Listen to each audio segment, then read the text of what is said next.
ये क्वेश्चंस देखें और बुक का पेज नंबर 23 ओपन कर लें और साथ बुकलेट रखें। जी, ये आ गया आपका बुक का पेज नंबर 23।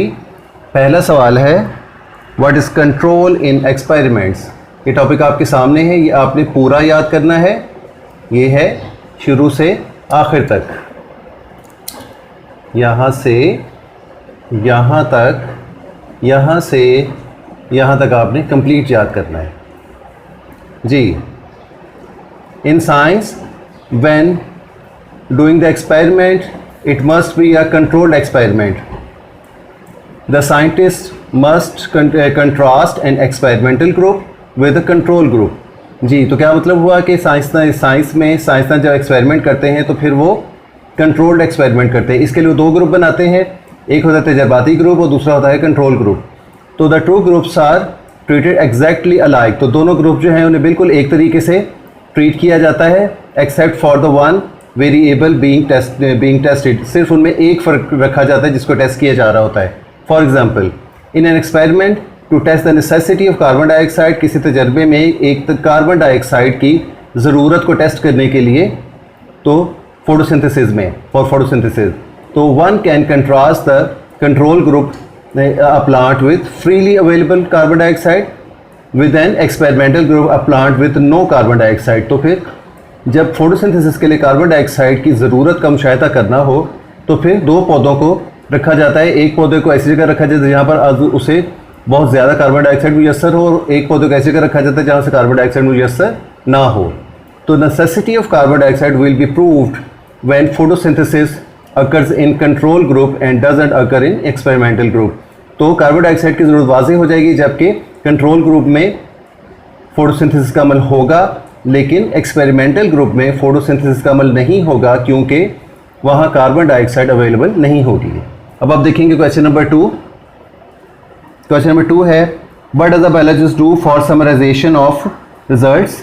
तो रिजल्ट्स की समराइजेशन के लिए, खुलासा करने के लिए एक बायोलॉजिस्ट क्या करता है। जी, तो ये आपके सामने आ गया summarization of results.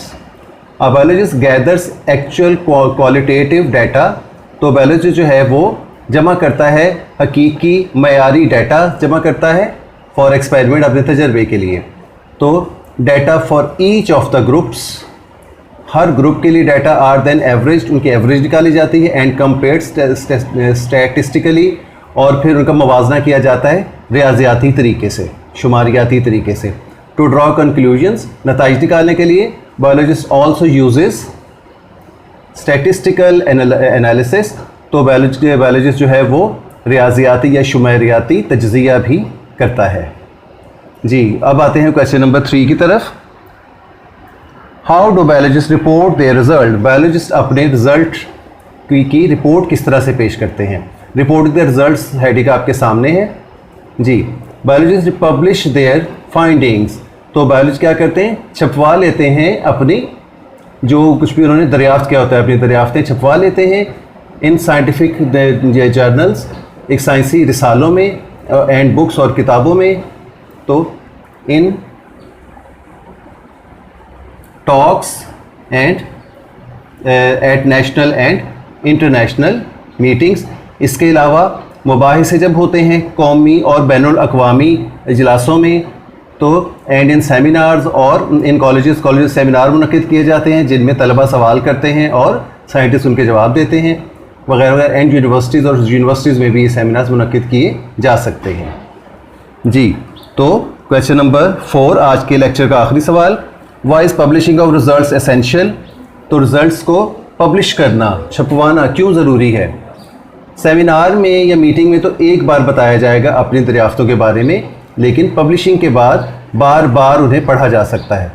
Ji, publishing of, question number 4, publishing of results is an essential part of scientific method. साइंसी तरीक़ेकार का अहम हिस्सा क्या है, पब्लिशिंग करना रिजल्ट्स की।